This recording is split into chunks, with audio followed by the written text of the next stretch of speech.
ಗೊತ್ತಾ ನಿಮ್ಗೆ? ಸೂಪ್ರಮ್ so, ಸೂಪ್ರಮ್ so ಅಂದ್ರೆ ಟೈಟಲ್ ಹೆಸರು ಗೊತ್ತಾ? ಯಾವ್ದು? ಏನ್ ಹೇಳಿ ಟೈಟಲ್ ಹೆಸರು? ಯಾವ್ದು ಹೇಳಿ? ಯಾವ್ದು ಹೇಳಿ? ಗೊತ್ತಲ್ಲ ಹೊಡಿಯಲ್ಲಣ್ಣ, ಸೂಪ್ರಮ್ ಸೋ ನೋಡ್ಬೇಕು. ಗೊತ್ತಲ್ಲ ಹೊಡಿ ಅದ್ರ ಬಗ್ಗೆ ಹೇಳ್ತಿದ್ರಾ? ಸೂಪರ್ ಬ್ಲಾಕ್ ಬಸ್ಟರ್, ಅದು ಲೋ ಬಜೆಟ್ ಹೈ ಬಜೆಟ್ ವರ್ಗು ಮೂವಿ ಓಡುತ್ತಣ ಈ ವರ್ಷದಲ್ಲಿ. ಗೊತ್ತಲ್ಲ ಹೊಡಿಬಿಟ್ರೆ ಸೂಪ್ರಮ್ ಸೋ ಬಿಟ್ರೆ ಇನ್ಯಾವುದೋ ಇಟ್ಟಿಲ್ಲಣ್ಣ. ಓಪನ್ ಬಗ್ಗೆ ಹೇಳ್ತೀನಿ, ಯಾಕನೂ ಇಲ್ಲ ಜೂನಿಯರು ಇಲ್ಲಣ್ಣ ಇದ್ರ ಮುಂದೆ. ಲೋ ಬಜೆಟ್ ಅಲ್ಲಿ ತೆಗಿಬೇಕು, ಥಿಂಕಿಂಗ್ ಯುವರ್ ಮೈಂಡ್. ನಮ್ಮ ಫಾದರ್ ಹೇಳಿದ್ದಾರೆ. ಕೊತ್ತಲವಾಡಿ ಸಿನಿಮಾ ಒಂದ್ ಒಳ್ಳೆ ಕಂಟೆಂಟ್ ಇರ್ತಕ್ಕಂತ ಸಿನಿಮಾ. ಈ ಸಿನಿಮಾನ ಹಳ್ಳಿ ಜನಗಳಿಗೋಸ್ಕರನೇ ಮಾಡಿರೋದು ಗುರು. ಮರಳು ತಂದೆ ಅಂತ ಸಿಟಿ ಅವ್ರು ಕೇಳಿಲ್ದೇ ಇರ್ಬೋದು, ಬಟ್ ಹಳ್ಳಿ ಅವ್ರು ಕೇಳಿರ್ತಾರೆ. ಆ ಮರಳಿ ತಂದೆಯಿಂದ ಏನೇನೆಲ್ಲ ಎಫೆಕ್ಟ್ ಆಗುತ್ತೆ ಅನ್ನೋದು ಚೆನ್ನಾಗಿ ತೋರಿಸಿದ್ದಾರೆ. ಇದು ನಾನು ಎಸ್ ಬಾಸ್ ಅಭಿಮಾನಿಯಾಗಿ ಏನೋ ಪುಷ್ಪಮ್ಮ ಅವ್ರಿಗೆ ಸಪೋರ್ಟ್ ಮಾಡ್ತಾ ಇದೀನಿ ಅಂತ ಹೇಳ್ತಾ ಇಲ್ಲ. ನಾವು ಎಸ್ ಬಾಸ್ ಅಭಿಮಾನಿಯಾಗಿ ಪ್ರತಿಯೊಬ್ಬರಿಗೂ ಸಪೋರ್ಟ್ ಮಾಡ್ತಾನೆ ಬಂದಿದೀವಿ ಫಸ್ಟ್ ಡೇ ಫಸ್ಟ್ ಶೋ. ದಯವಿಟ್ಟು ಎಲ್ಲರೂ ಸಿನಿಮಾನ ನೋಡ್ಬೇಕು.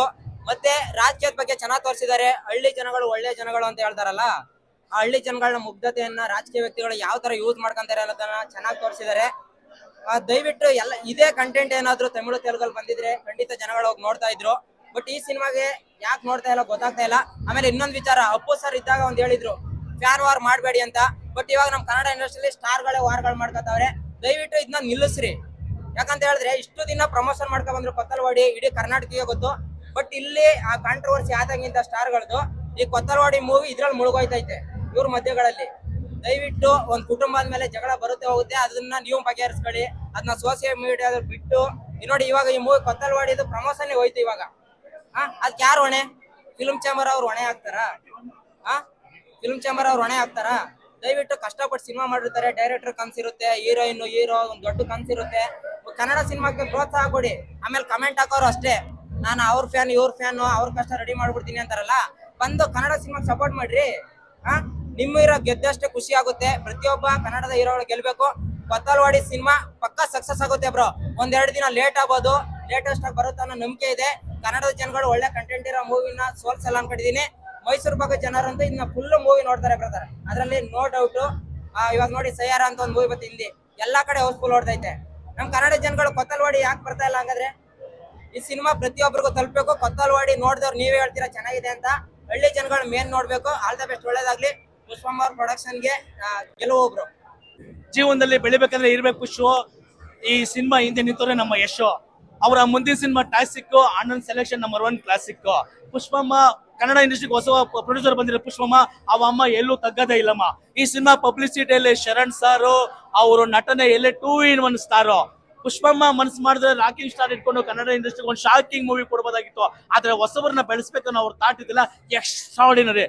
ಇನ್ನ ಈ ಒಂದು ಹೊಸಬರನ್ನ ಬೆಳೆಸುವಂತ ಕೆಲಸಗಳು ಮಾಡಿದ್ರೆ ನಮ್ಮ ಕನ್ನಡ ಇಂಡಸ್ಟ್ರಿಗೆ D boss, DS boss, Rachita Ram ಅಂತ ಆಕ್ಟರ್ಸು ಇನ್ನೊಂದಷ್ಟು ಜನ ಬರ್ತಾರೆ. ಕನ್ನಡ ಇಂಡಸ್ಟ್ರಿ ಶೇಕ್ ಆಗುತ್ತೆ. ಇನ್ನು ಕೊತ್ತಲವಾಡಿ ಅಂದ ತಕ್ಷಣ ಏನಪ್ಪಾ ಕೊತ್ತಲವಾಡಿ ಅಂತೆಲ್ಲ ಕನ್ಫ್ಯೂಸ್ ಆಗ್ತಾರೆ. ಕೊತ್ತಲವಾಡಿ ಅಂದ್ರೆ ಈ ಮೈಸೂರಿನ ಕರೆ ಇರುವಂತ ಒಂದು ಹಳ್ಳಿ. ಆ ಒಂದು ಹಳ್ಳಿನಲ್ಲಿ ಜನ ಯಾವ ರೀತಿ ಇರ್ತಾರೆ, ಯಾವ ರೀತಿ ಬದುಕ್ತಾರೆ, ಅವರ ಸಮಸ್ಯೆಗಳೇನು, ಅವರ ಕಷ್ಟಗಳೇನು, ಅವರ ಒಂದು ಕಷ್ಟಗಳಿಗೆ ಇತರ ತರ ದುಡ್ಡು ತಗೊಂಡ್ರೆ ಈ ಪಟ್ಟಿ ಅನ್ನೋ ಒಂದು ಹಿಂಸೆ ಯಾವ ರೀತಿ ಟಾರ್ಚರ್ ಕೊಡ್ತಾರೆ ಅಂತ ಒಂದು ಸಮಯದಲ್ಲಿ ಯಾವುದೋ ಒಬ್ಬ ಬಂದು ನಾಯಕ ನಿಮ್ಮನ್ನ ಪಟ್ಟಿಯಿಂದ ಪಾರು ಮಾಡ್ತೀನಿ, ಅದಕ್ಕೊಂದು ದುಡ್ಡು ಇದ್ ಮಾಡೋದಾಗುತ್ತೆ ಅಂತ ಹೇಳಿ ಎತ್ಕೊಂಡಾಗ ಅವ್ರನ್ನ ಮರಳು ಮಾಫಿಯಾಗಿ ಬಿಡ್ತಾನೆ.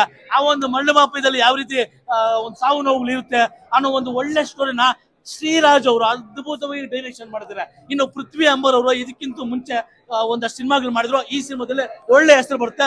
ಅವರ ಆಕ್ಷನ್, ಅವರ ಫಿಟ್ನೆಸ್ ಸೂಪರ್ ಆಗಿದೆ. ನಮ್ಮ ಕಾವ್ಯ ಶೈವ ಹೀರೋಯಿನ್ ಪಾತ್ರದಲ್ಲಿ ಮಾಡಿದ್ರೆ ಸರ್, ರಂಗದಾವಣೆ ಕೊಡೋ ಲಕ್ಷಣವಾಗಿ ಮಾಡಿದ್ರೆ ಅದ್ಭುತವಾಗಿದೆ ಸರ್. ಇನ್ನು ನಮ್ಮ ಯಾರು ವಿಲನ್ ಆದಂತ ಗೋಪಾಲ್ ದೇಶಪಾಂಡೆ ಅವರು ಸರ್ ಮಸ್ತಾಗಿ ಮಾಡಿದ್ರೆ. ಸಿನಿಮಾ ಸ್ಟೋರಿನ ಅವರೇ ಹೇಳ್ಕೊಂಡು ಹೋಗ್ತಾರೆ, ಎಲ್ಲೂ ಬೋರಾಗೋದಿಲ್ಲ. ಆರೆಂಜ್ ಆಕ್ಷನ್ ಮಾಡಿದ್ದಾರೆ. ಇನ್ನು ರಾಜೇಶ್ ನಟರಂಗ ಅವರು ಕೂಡ ಪೊಲೀಸ್ ಪಾತ್ರದಲ್ಲಿ ಒಂದು ಒಳ್ಳೆ, ಅಂದ್ರೆ ಈ ರೀತಿ ಜನಗಳು ಈ ರೀತಿ ಒಂದು ಇಲ್ಲಿಗಲ್ ಮಾಡ್ತಾ ಇದ್ರೆ ಅದು ತಡೆಯುವಂತ ಕೆಲಸದಲ್ಲಿ ಒಂದು ಒಳ್ಳೆ ಅಧಿಕಾರಿ ಸ್ಥಾನದಲ್ಲಿ ಮಾಡಿದ್ರೆ ಸರ್. ಟೋಟಲ್ ಹೇಳ್ಬೇಕಾದ್ರೆ ಫಿಲ್ಮ್ ಚೆನ್ನಾಗಿದೆ, ತುಂಬಾ ಮಸ್ತಾಗಿದೆ. ಫ್ಯಾಮಿಲಿ ಸಮೇತ ಬಂದ್ ನೋಡ್ಬೋದು. ಫಿಲಿಮ್ ಅಂತ ಬಂದ್ ಕೂಡಲೇ ಸರ್ ಏನ್ ನೋಡ್ತಾರೆ, ಫೈಟ್ಸ್ ಇದೆಯಾ, ಸಾಂಗ್ಸ್ ಇದೆಯಾ, ಸ್ಟೋರಿ ಇದೆಯಾ, ಕಾಮಿಡಿ ಇದೆಯಾ, ರೊಮ್ಯಾನ್ಸ್ ಇದೆಯಾ ಅಂತ ನೋಡ್ತಾರೆ ಸರ್. ಎಲ್ಲ ಟೋಟಲ್ ಸೇರಿ ಒಂದು ಒಳ್ಳೆ ಸಿನಿಮಾ, ಒಳ್ಳೆ ಕಥೆ ಇದೆ, ಚೆನ್ನಾಗಿದೆ. ದಯವಿಟ್ಟು ಎಲ್ಲ ಬಂದ್ ನೋಡಿ.